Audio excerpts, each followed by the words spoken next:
بسم الله الرحمن الرحيم. تبارك الذي بيده الملك وهو على كل شيء قدير، الذي خلق الموت والحياة ليبلوكم أيكم أحسن عملا وهو العزيز الغفور، الذي خلق 7 سماوات طباقا ما ترى في خلق الرحمن من تفاوت فارجع البصر هل ترى من فطور ثم ارجع البصر كرتين ينقلب إليك البصر خاسئا وهو حسير، ولقد زينا السماء الدنيا بمصابيح وجعلناها رجوما للشياطين وأعتدنا لهم عذاب السعير، وللذين كفروا بربهم عذاب جهنم وبئس المصير.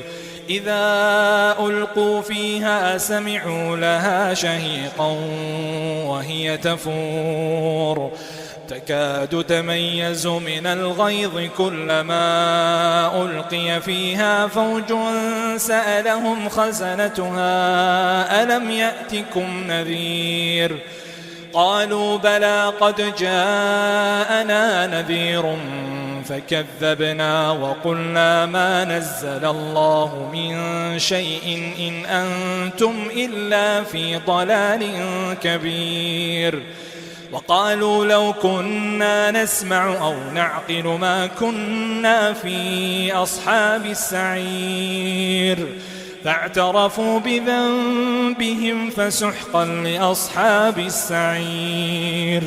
إن الذين يخشون ربهم بالغيب لهم مغفرة وأجر كبير، وأسروا قولكم أو اجهروا به إنه عليم بذات الصدور. ألا يعلم من خلق وهو اللطيف الخبير، هو الذي جعل لكم الأرض ذلولا فامشوا في مناكبها وكلوا من رزقه وإليه النشور. أأمنتم من في السماء أن يخسف بكم الأرض فإذا هي تمور أم أمنتم من في السماء أن يرسل عليكم حاصبا فستعلمون كيف نذير. ولقد كذب الذين من قبلهم فكيف كان نكير.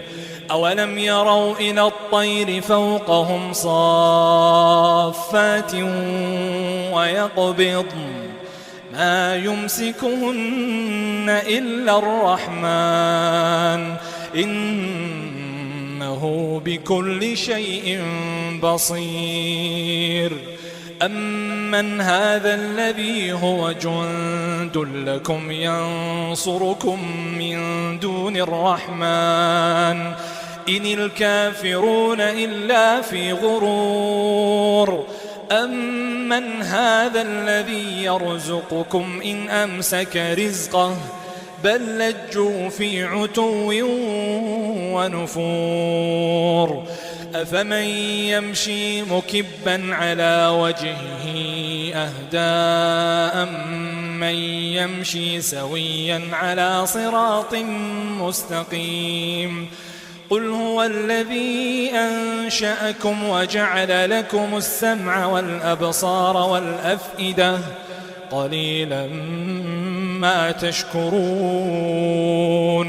قل هو الذي ذرأكم في الأرض وإليه تحشرون. ويقولون متى هذا الوعد إن كنتم صادقين. قل إنما العلم عند الله وإنما أنا نذير مبين. فلما رأوه زلفة سيئت وجوه الذين كفروا سيئت وجوه الذين كفروا وقيل هذا الذي كنتم به تدعون قل أرأيتم إن أهلكني الله ومن معي أو رحمنا فمن يجير الكافرين من عذاب أليم قل هو الرحمن آمنا به وعليه توكلنا قل هو الرحمن آمنا به وعليه توكلنا فستعلمون من هو في ضلال مبين قل أرأيتم إن أصبح ماؤكم غورا فمن يأتيكم بماء معين